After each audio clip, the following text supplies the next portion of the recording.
우리는 살아가는 환경이 바뀌면 그 환경에 적응하는 능력을 가지고 있습니다. 우리가 가진 능력을 개선시키고 환경을 바꿔나가는 능력도 있죠. 하지만 쉽지 않다고 느껴질 때가 많습니다. 오늘은 우리가 원하는 변화를 이루어 나갈 때에 우리의 감정과 몸은 어떤 변화를 거치는지, 그래서 우리가 원하는 방향으로 변하고자 할 때 어떻게 하는 것이 유리한지 조 디스펜자 박사의 인터뷰 내용 중 일부 내용을 들어보겠습니다. 경험을 통해 감정과 느낌이라는 게 생깁니다. 그리고 우리 모두는 지금까지 살아오면서 경험한 수많은 일들을 통해 강력한 감정들을 갖게 되었습니다. 우리는 삶에서 벌어지는 여러 일들을 통해 강력한 감정을 경험하게 되고, 이때 신체 내에서 화학적인 변화가 일어납니다. 뭔가 달라졌다는 것을 느낄 수도 있고, 누구 또는 무엇 때문에 이런 변화가 일어났는지도 인지하게 됩니다. 좋은 일이든 나쁜 일이든 트라우마든 위기 상황이든 어떤 경험을 통해 감정적인 반응이 일어나게 되면 불응기라 불리는 기간 동안 체내에서 화학 물질이 생성됩니다. 그런데 이 화학 반응을 제대로 조절하지 못하여 그 감정이 몇 시간 또는 며칠간 지속되면 이게 기분이 됩니다. 너 요즘 왜 그래? 기분이 좀 안 좋아서. 왜 기분이 안 좋은데? 5일 전에 이런 일이 있었거든. 이 불응기가 몇 주, 몇 달 동안 지속되면 기질이 됩니다. 쟤는 왜 항상 화가 나 있어? 글쎄다. 화가 나 있는 이유가 뭔데? 11개월 전에 이런 일이 있었거든. 감정적인 반응을 암기한 것이라 할 수 있는 상태입니다. 이 불응기가 몇 년 동안 지속되면 성격이 되어버립니다. 우리는 살면서 강력한 감정을 생성하는 경험들을 많이 하게 되고, 이 감정들은 결국 우리의 생각과 행동에 영향을 주게 됩니다. 그 감정 또는 성격의 한 단면을 바꾸기 위해서는 그동안 암기해왔던 그 감정의 기억을 지워버려야 합니다. 그 오래된 감정이 우리의 생각과 행동에 영향을 주거든요. 그런데 문제는 분노, 심판, 증오, 두려움, 불안감, 고통을 유발하는 그 감정들, 이 감정들이 생성하는 화학물질들의 중독성이 매우 강하다는 겁니다. 이 화학물질들은 순간적으로 몸에 에너지를 제공하고, 시간이 흐를수록 사람들은 이 감정에 무의식적으로 중독이 됩니다. 이런 감정을 통해 자신의 정체성을 찾으려 하고 과거의 경험에 집착하게 되죠. 의식적으로는 삶을 변화시키고 싶은데 부정적인 감정들을 암기해버려서 이미 정체성의 일부가 되어버렸거든요. 한 단계 더 나아가 볼까요? 어떤 사람이 강력한 감정을 유발하는 일을 경험했고, 그 경험이 그 사람의 생각과 행동 양식에 영향을 준다면 그 생각을 하는 순간 뇌에서 특정 화학물질이 분비되어 몸이 그 생각을 그대로 느끼게 된다고 할 수 있습니다. 내가 불행하다는 부정적인 감정이 느껴지는 거죠. 그리고 부정적인 느낌이 들면 부정적인 생각을 더 많이 하게 됩니다. 이와 같이 생각, 느낌, 생각의 악순환이 지속되면 이 감정이 몸에 배어버립니다. 의식을 초월하여 암기해버려요.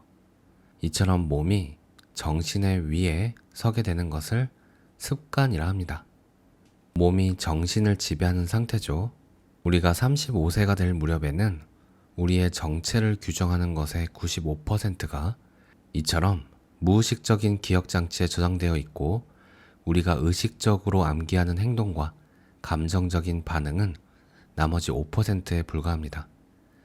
따라서 사람이 변하고자 한다면 5%에 불과한 의식으로 95%에 해당되는 몸의 밴 기억인 무의식에 맞서야 하는 셈입니다. 그래서 아무리 긍정적으로 생각하려 해도 부정적인 기분이 자꾸 들게 되죠. 정신과 몸이 반대편에 서서 대치하고 있기 때문입니다. 앞으로 새로운 삶을 살겠다고 기원하고 밝은 미래를 맞이하겠다고 다짐하지만 여전히 죄책감이 들어요. 정신과 몸이 대치하고 있는 겁니다. 진정으로 변화하기 위해서는 몸이 머리를 따라갈 수 있도록 다시 길들여야 합니다. 명상으로 잠재의식의 운영체제로 파고 들어가서 근본적인 변화를 일으킬 수 있습니다. 명상이라는 용어 자체의 티베트 어원은 익숙해지다입니다. 명상을 통해 나의 무의식적인 생각, 무의식적인 행동, 무의식적인 습관, 무의식적인 감정들을 인식하고 인지할 수 있습니다. 이를 통해 내 몸에 배어있는 나의 모습에 익숙해지는 것이 명상입니다. 신경과학에서는 이 개념을 상위인자라 부릅니다. 그리고 우리가 그동안 체득한 것을 인지할 수 있다는 것은 기존의 행동을 바꾸어 보다 나은 삶을 살아갈 수도 있다는 것을 의미합니다. 하지만 명상만이 답은 아닙니다. 변화하기 위해서는 지금까지 배웠던 것을 버리고 새로 배워야 합니다. 과거 나의 습관을 깨고 새로운 나를 만들어내야 합니다. 신경과학에서는 이를 시냅스 연결 가지치기라 합니다. 기존의 연결을 깨버리고 새로운 연결을 구성하는 것이죠. 몸에 배어있는 감정의 기억을 버리고 새로운 정신 또는 감정에 다시 몸을 길들여야 합니다. 문자 그대로 정신을 놓았다가 다시 정신을 차리는 작업입니다. 이는 에너지의 변화가 요구되는 작업입니다. 어떤 감정을 경험하고 있는 사람은 행동을 취하고 나서 통상 이런 식으로 반응합니다. 괜히 그런 말을 했네. 내가 왜 그랬지? 그런 생각을 하지 말았어야 했는데. 그 메일 보내지 말았어야 했는데. 기억의 창고에 저장된 감정들이 마치 동물을 부리듯이 몸을 조종하는 겁니다. 이런 부정적인 감정들의 부름기를 단축시키는 방법을 배우는 것이 어렵습니다. 이를 감성지능이라 합니다.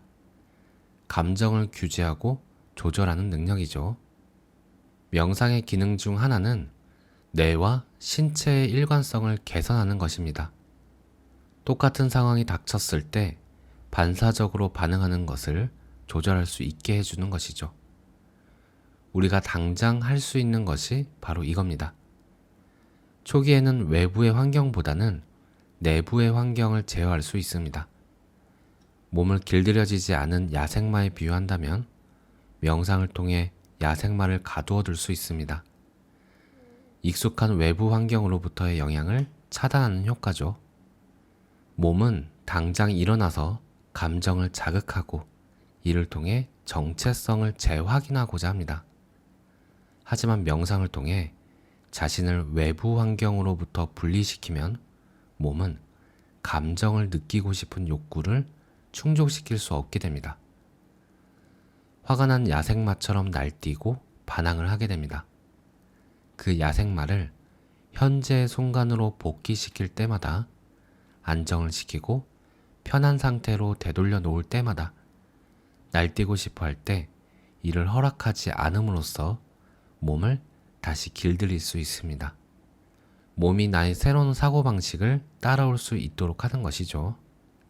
명상을 통해 감정과 생각에 물고 무는 악순환을 깰 수 있으며 고치고자 하는 자신의 한 단면도 깰 수 있고 중독 증상에서 자유로워질 수 있습니다.